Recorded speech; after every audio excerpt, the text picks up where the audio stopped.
네, 지난주 금요일 파월 연준 의장이 당분간 금리를 높은 수준으로 인상할 걸 예고하면서 미국 증시가 크게 하락했습니다.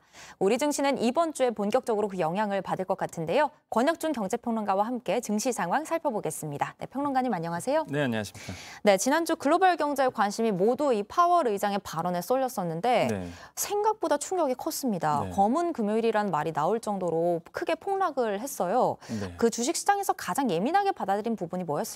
일단 뉴욕 3대 증시가요. 종목들이 다 빠졌습니다. 3% 이상 사실 빠지면서 뭐 정말로 검은 금요일이다라는 표현을 이제 적절했다라고 볼 수가 있겠는데 네. 그런 이유가 이제 잭슨홀 미팅에서 이제 파월 의장의 입에서 나왔던 한마디로 생각보다 강한 매파적인 발언들이 이제 나왔었죠. 네. 바로 경제의 일부 고통을 주더라도 기준금리 인상은 계속할 것이다라고 얘기를 했고요.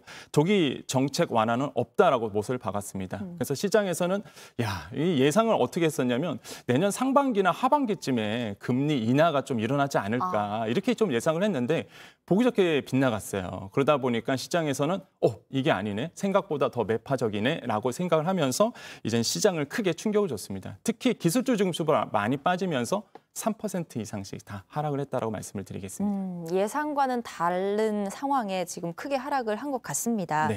우리나라는 파월 의장의 발언이 있기 하루 전, 그러니까 지난주 목요일에 이미 한국은행의 기준금리는 0.25%포인트 내렸거든요. 네.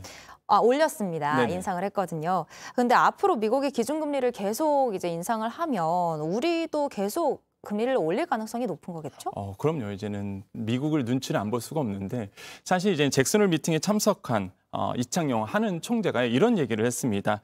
한국은행이 이제는 미 연준보다 금리 인상을 먼저 종료하기는 좀 힘들 것이다라고 얘기를 했는데요. 그에 앞서서 말씀하신 것처럼 한국은행이 이제 0.25%포인트 정도 금리 인상을 단행을 했습니다. 그러다 보니까 지금의 금리, 기준금리가 2.5% 우리나라고요. 그다음에 미국 금리 상단이 2.5% 똑같거든요. 네. 그런데 이제는 지금 미국에서 자이언트 스텝을 이제 밟아 나갈 거야. 그럼 0.75% 한 번 더 올립니다. 그럼 자연스럽게 우리나라의 금리 차이가 0.75%포인트 정도 갭이 벌어질 수밖에 없고 여기에서 이제는 나머지 두 번이 남아있거든요. 연준은요. 여기서 이제 만약에 0.5%포인트씩 올린다. 빅스텝을 두 번 단행한다 그러면 무료 금리 차가 1.75%포인트 정도 차이가 납니다. 뭐 우리나라도 뭐 올리겠죠. 그 사이에 완화적으로 올리겠지만 최소한 1%포인트 정도는 갭이 벌어지거든요.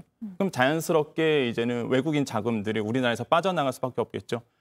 돈이 있으면 당연히 금리를 많이 주는 쪽으로 당연히 이제 돈이 흐르게 됩니다. 그럼 미국 쪽으로 돈이 흐르게 되고 원화 가치는 약세가 되잖아요. 그럼 환율이 오르게 됩니다. 그럼 환율이 오르게 되면 자연스럽게 우리나라의 물가 또 상승하게 되거든요. 자연스럽게 한국은행은 이러면 안 되겠다. 금리를 계속적으로 6번 연속 우리나라는 계속 금리 인상을 단행할 가능성이 굉장히 커졌다라고 말씀을 드리겠습니다. 뭐 어떻게 자이언트 스텝으로 인상을 할지 이런 부분도 궁금하고 네. 사실 이제 지난주 파월 의장 발언 이후에 우리 증시가 이번 주에 영향을 많이 받을 거란 말이죠. 어떻게 전망을 하시나요? 일단 우리 증시 같은 경우에는 하방 압력이 굉장히 좀 커졌다라고 볼 수가 있겠고요. 꼭 우리나라 증시뿐만 아니라 글로벌 증시 다 모두 잭슨홀 미팅에서 나왔던 파월 의장의 목소리 때문에 투자 심리가 굉장히 위축을 받을까 이렇게 생각을 하고 있습니다. 특히 일각에서는요 이런 얘기도 합니다. 뉴욕 증시가 최소 25% 정도는 더 빠질 수 있어. 이렇게 어떤 심각한 목소리도 나오고 있거든요.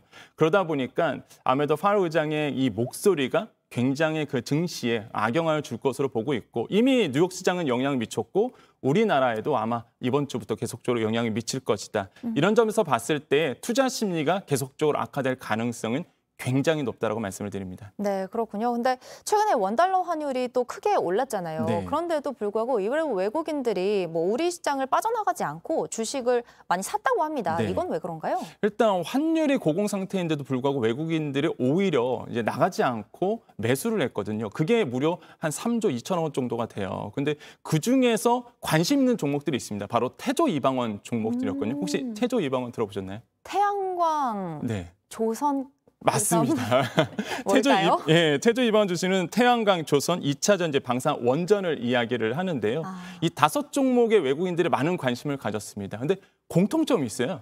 그게 바로 정책 수혜주라는 거죠. 아, 일단은 태양광과 2차 전지, 미국에 있는 인플레이션 감축법 시행이 되면서 수혜주로 이제 각광을 받았었고, 또한 조선과 방산 같은 경우는 전쟁으로 인해서 아무래도 이제 전쟁이다 보니까 방산주에 대한 관심이 높아지게 되고요. 네. 그 다음에 이제 원전 같은 경우에는 우리나라의 정책적 수혜주죠. 그래서 지금 현 정부가 원전에 대한 관심이 많이 있기 때문에 이런 정책적 수혜주로 인해서 이 5종목이 눈에 꼽았습니다. 그래서 태조 이방원.